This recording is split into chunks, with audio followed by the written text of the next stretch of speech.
chaos is the only way to describe it. People didn't know what to do, where to go. I guess without a community, we'd have been lost. So I was 15 at the time. The day that it happened, I'd started my GCSEs. It was the first day of that, and my school didn't really know what to do with me.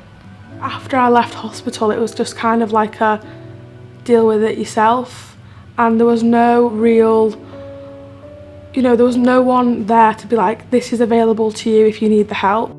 In 2017, what we saw was a need for the public to have a single trusted source to donate to, and an organisation that people could apply to for those funds that was simple, easy to access, and had them at the heart of it. Millions of pounds are raised for those affected in just a few days each time. But very often that public generosity didn't make it in a coordinated way and quickly and safely to those who needed it most.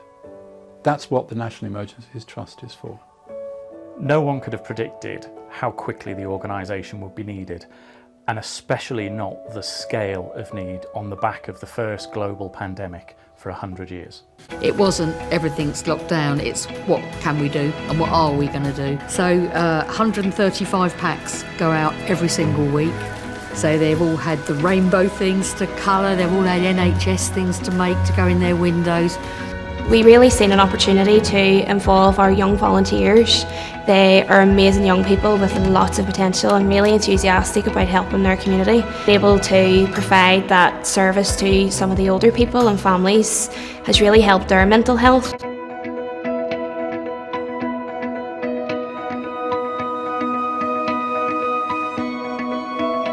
People had a variety of needs, and through local charities with whom we funded, they were able to get their volunteers out there to help people at their place of need at the time that they needed it.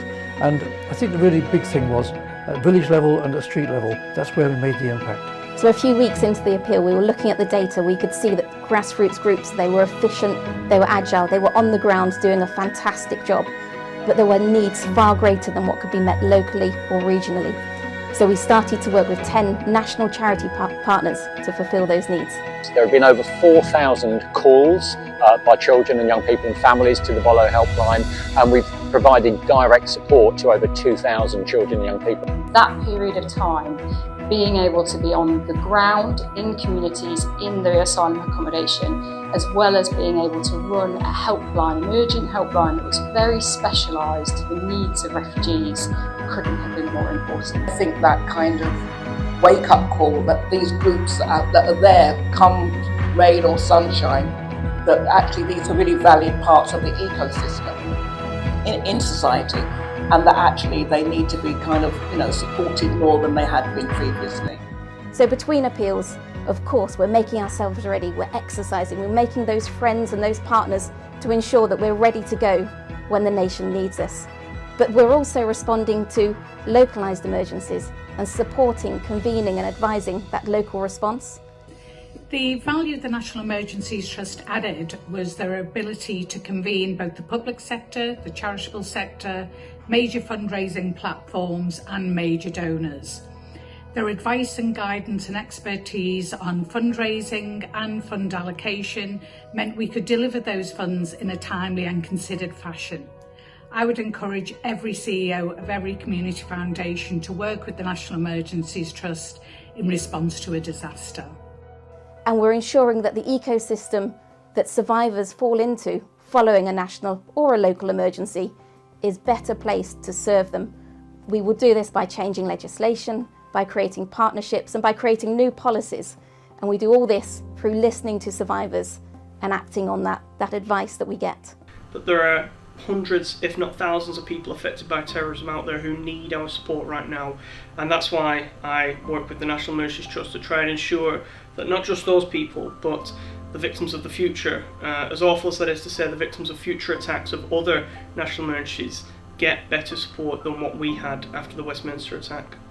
As a survivor, one of my biggest drives from the moment this happened was to make sure that this never ever happened to another person, and to get my voice heard and to do whatever I could to make sure that if someone ended up in my situation that they had the help that I didn't.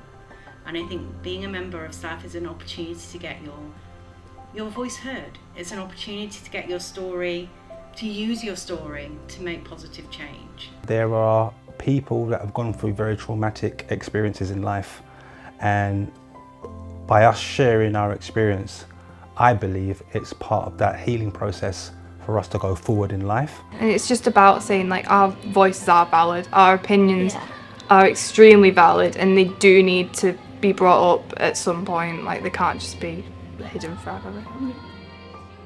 No one has to go through a traumatic event and feel like they are silenced afterwards. So now it's a time for you to talk, and we will be there to listen to you. It's been amazing to see the Trust go from strength to strength, continue to learn and be the nation's memory about what to do and how best to react when a national level disaster happens. When you see national level working but delivering locally through the communities that charities serve, it really does make a big difference. And that for me is what's great to see today. And if I can do a single thing, if one person comes to me and said, I'm so glad this thing exists, or this policy has changed, or this has been activated, then yeah, the work I do is completely worth it.